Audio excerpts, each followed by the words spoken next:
Yo, salut tout le monde, c'est Gata Volgar, j'espère que vous allez bien. Moi pour ma part, j'ai un petit peu de morale dans les chaussettes, j'espère que vous avez passé une bonne journée. Aujourd'hui on se retrouve pour une nouvelle vidéo, donc on se retrouve pour le débrief du match Manchester City-Manchester United, match qui comptait pour la demi-finale retour de Carabao Cup, Coupe de la Ligue anglaise. Alors, victoire de Manchester United dans cette demi-finale retour de Carabao Cup sur le score de 1-0, mais malheureusement c'est pas suffisant pour les hommes d'Ole Gunnar Solskjaer, voilà, qui sont éliminés au score cumulé sur le score de 3-2, parce que je le rappelle, Manchester City avait gagné le match aller sur le score de 3-1.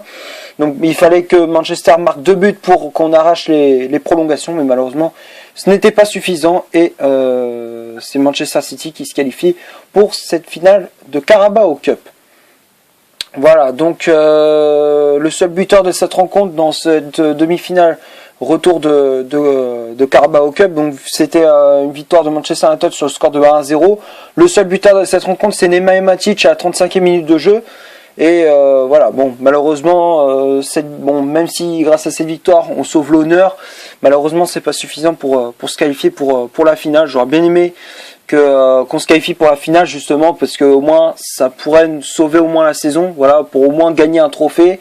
Voilà, bon, même si bon, tout n'est pas perdu, on est encore en lice sur la Coupe d'Angleterre, l'Emirates FA Cup.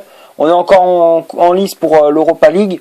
Donc voilà, on a encore la possibilité de gagner un ou deux trophées, enfin les deux trophées, un des deux trophées dans cette saison. Donc ce serait bien à la fin de la saison qu'on repart au moins avec un trophée pour éviter qu'on termine la saison sur une mauvaise note. Voilà. Donc pour en revenir au match face à Manchester City, donc pour débriefer ces 90 minutes.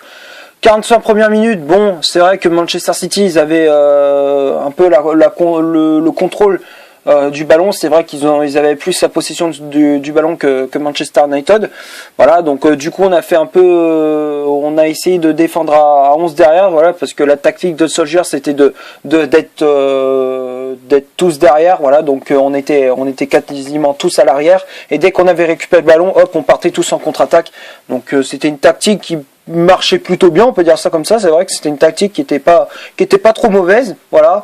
Donc du coup j'ai trouvé ça plutôt intéressant, voilà. Bon, même si bon, ce que je leur reprochais par moment, c'est que il n'y a pas énormément de pressing, donc je trouve que on laissait trop Manchester City faire la passe à 10, donc je trouvais ça un petit peu dommage, parce que on voyait des fois Anthony Martial ou Mason Greenwood qui voulaient faire un pressing, mais ils osaient pas trop, ils savaient pas trop s'ils devaient y aller ou pas.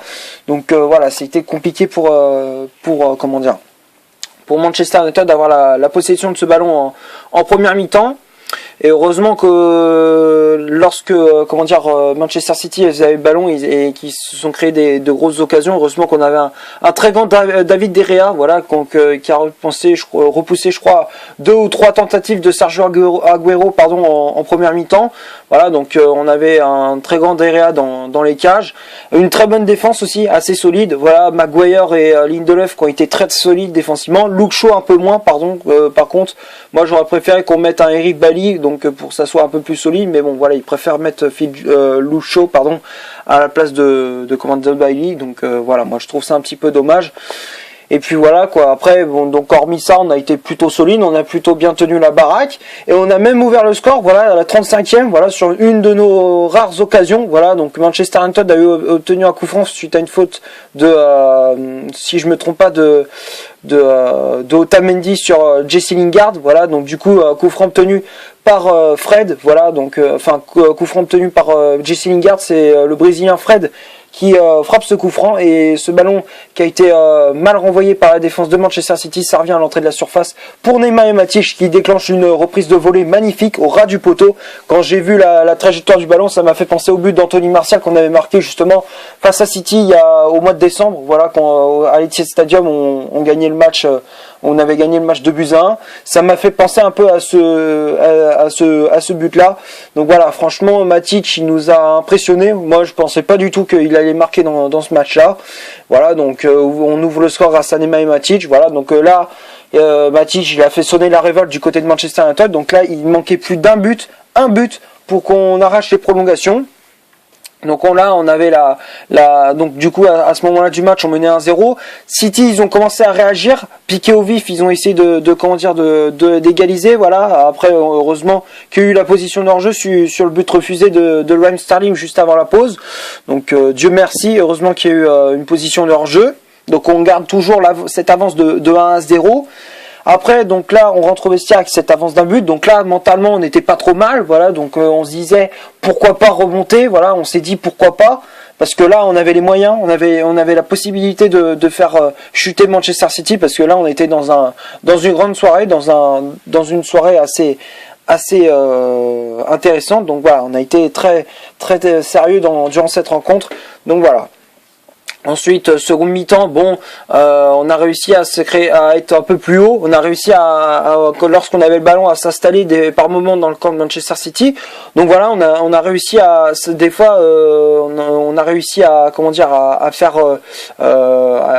faire trembler. Voilà, mentalement, ça pouvait faire quelque chose. Donc on voyait des fois des petits déchets techniques du côté Manchester City, des passes pas assez appuyées, du coup ça partait en touche, ou des choses comme ça, quoi. Des erreurs, des manques de communication. Donc ça voyait que le but qu'on a marqué, ça leur faisait un peu peur. Voilà, donc du coup on pouvait faire quelque chose, mais ce qui nous manquait cruellement, c'était la finition dans nos actions et la rapidité dans la transmission de balle. Voilà, c'est ce qui nous manquait cruellement, parce que quand on voyait des fois, quand on essayait de faire un centre sur le côté droit ou côté de gauche, on avait vachement de mal. On était obligé c'était obligé qu'il y avait 2 ou 3 joueurs de Manchester United qui étaient obligés d'être sur le même côté pour qu'on dégage un centre.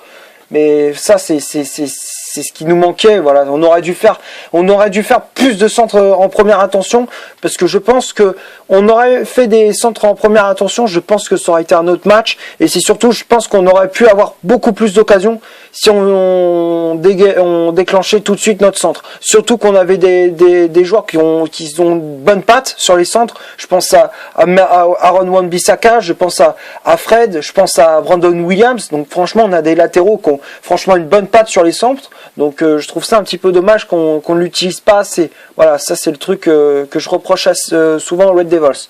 Mais voilà. Mais quand même, ce qu'on peut retenir aussi dans ce match-là, c'est quand même, on a mis de l'impact physique, de l'agressivité.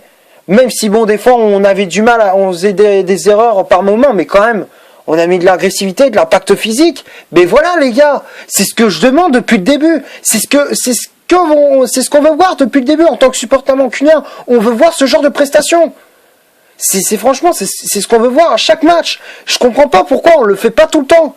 Parce que je pense qu'on on fait ça tout le temps à chaque match, le nombre de défaites, elle aurait diminué. Hein. On aurait moins de défaites cette saison. On aurait au moins 4-5 défaites. Allez, 4-5 défaites à la limite. Voilà. Au moins, on aurait évité au moins 4 ou 5 défaites en plus.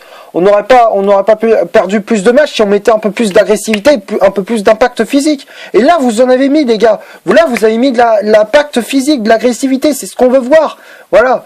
Et faire un peu plus de pressing, ça c'est ce que je peux reprocher aussi, parce qu'on fait pas assez de pressing. Mais si on met un peu plus de pressing et qu'on remet de l'impact physique et de l'agressivité, là on peut faire mal. Là, on peut faire mal. Là, franchement, on peut faire très très mal à l'adversaire. Voilà.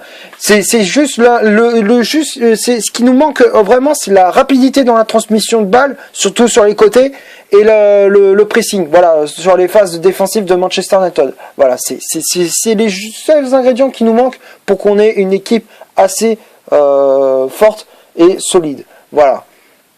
Donc du coup, en second, on a essayé de se créer des occasions dangereuses sur coup de pied arrêté, encore une fois. Voilà, c'était vers la 50e minute de jeu. Maguire qui avait repris de la tête un coup franc de Fred. Voilà, bon, du coup, on a essayé, mais on n'y arrivait pas trop. Entre-temps, juste avant le début de la seconde mi-temps, Daniel James, il est rentré en jeu à la place de Mason Greenwood pour apporter un peu plus de rapidité dans le jeu de Manchester. Voilà. Donc je me suis dit pourquoi pas, oui, parce que ça va peut-être faire bouger les joueurs de Manchester City, surtout qu'ils sont défensivement, ils ont des défenseurs assez athlétiques, voilà, comme Otamendi, Cancelo ou encore Kyle Walker. Donc du coup, ils auront un peu plus de mal avec Daniel James vu c'est un joueur très rapide. Donc voilà, je me suis dit pourquoi pas, mais sauf qu'au final, Daniel James, je l'ai pas trouvé très rapide. Moi, j'ai trouvé plutôt lent dans ses lorsqu'il avait le ballon. Tu voyais qu'il savait pas trop quoi faire sur son côté. Donc voilà, ça c'était le petit reproche que je pouvais faire à Daniel James. Voilà. Après, il a fait rentrer Solskjaer, il a fait rentrer Jesse Lingard et il a fait sortir Jesse Lingard et il a fait rentrer Andreas Pereira.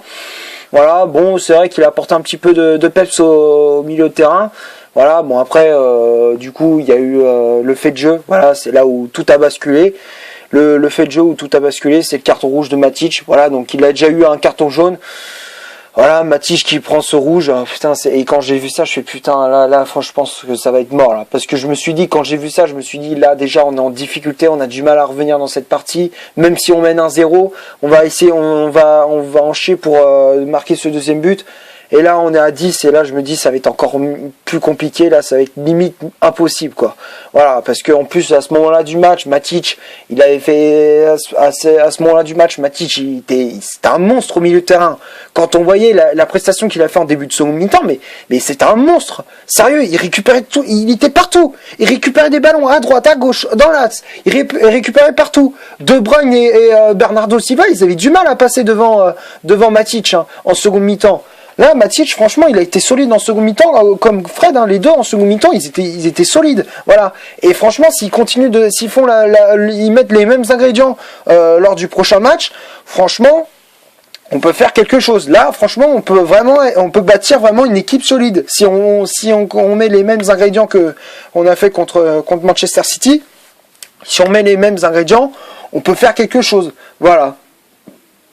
Ensuite, après malheureusement, on a été réduit à 10 et après on n'a pas réussi à faire la différence. Solskjaer qui a voulu faire un changement tactique en faisant sortir Luke Shaw et faire entrer Juan Mata, voilà, donc il a fait sortir un défenseur Luke Shaw et faire entrer un milieu de terrain Juan Mata.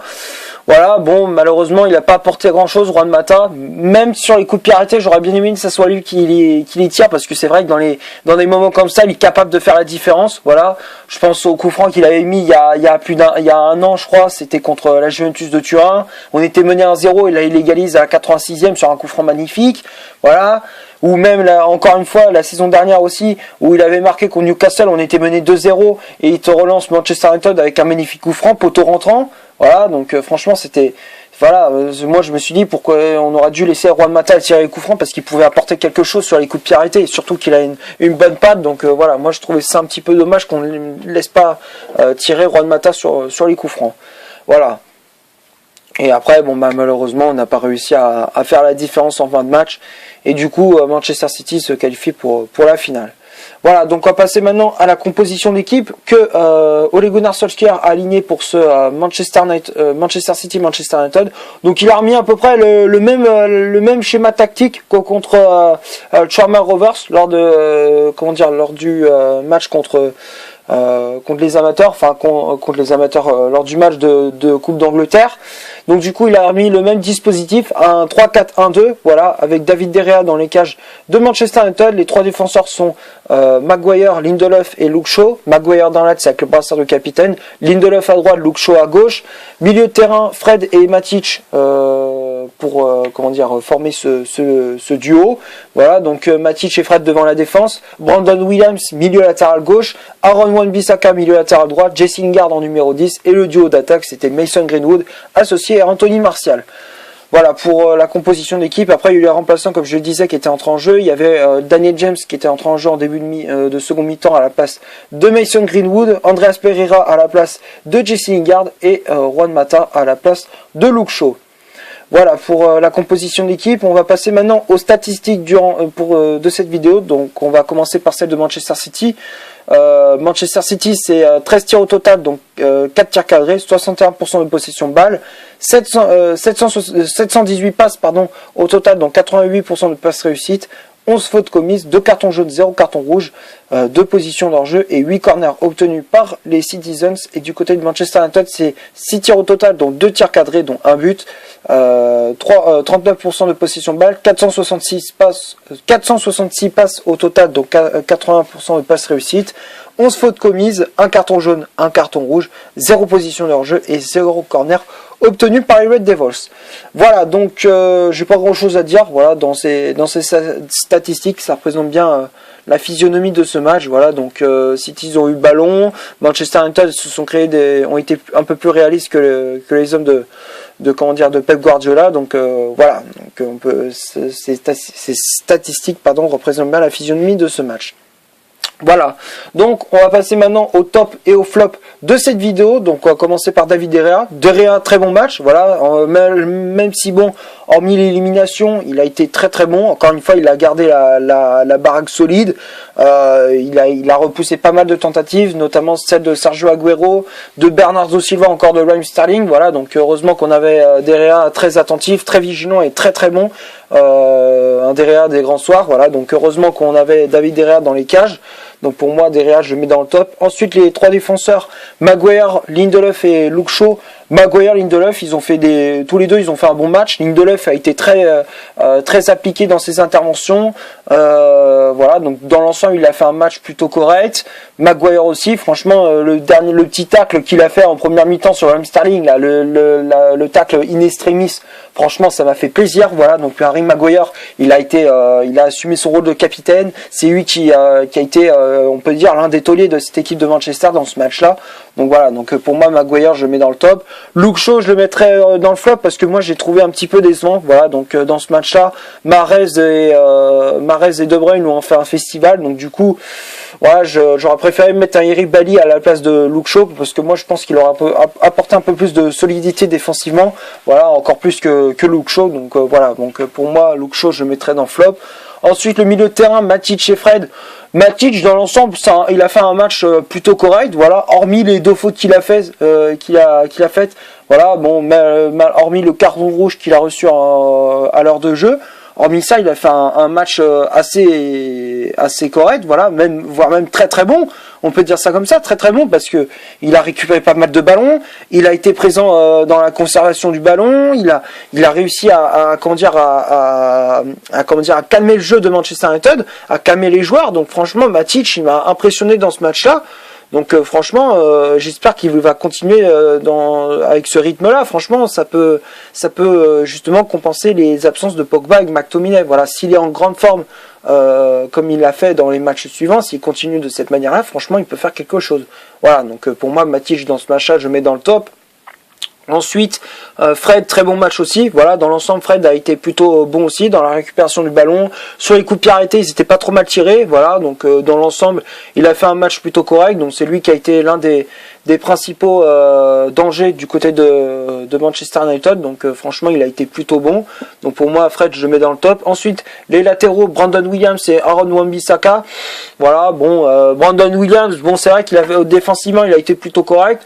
Offensivement, on l'a pas trop vu, même si bon, des fois, il a fait 2-3 bons débordements. Mais voilà, c'était pas il a pas fait beaucoup d'efforts offensivement.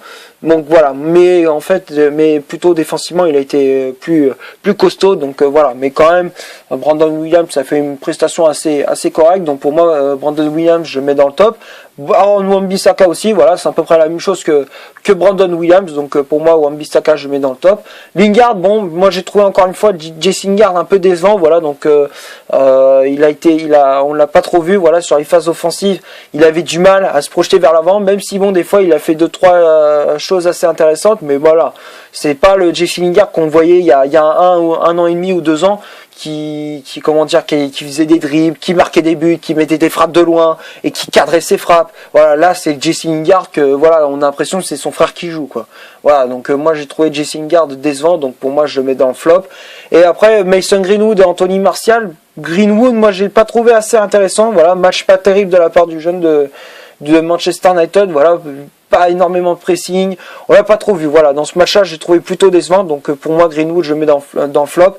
Martial aussi, voilà, Martial encore une fois, match pas terrible de la part de l'attaquant français. Il a essayé de faire des différences, mais il n'y arrivait pas, toujours bloqué. À chaque fois, il se renfermait sur lui-même. Voilà, moi je trouvais, alors qu'il y avait des options pour lui, malheureusement, il les a pas saisies. Donc moi je trouvais ça plutôt dommage. Donc voilà, donc pour moi Martial je le mets dans le flop. Et les trois remplaçants, Juan Mata, Andrés Pereira et Daniel James. James je le mettrais dans le flop parce que moi j'ai trouvé plutôt décevant aussi. Voilà, donc d'habitude il me déçoit pas, mais là j'ai trouvé plutôt décevant. Donc pour moi Daniel James je mets dans le flop. Et le milieu de terrain, Juan Mata et Andrés Pereira, les deux remplaçants, ils ont été plutôt bons. Andrés Pereira qui a apporté un peu plus de peps à l'attaque de Manchester United, et Juan Mata aussi. Sur les coups de pied arrêtés, j'aurais bien aimé que ça soit lui, comme je disais, qui tire les coups francs. Au moins, il leur a apporté un peu quelque chose à Manchester United, surtout en fin de match.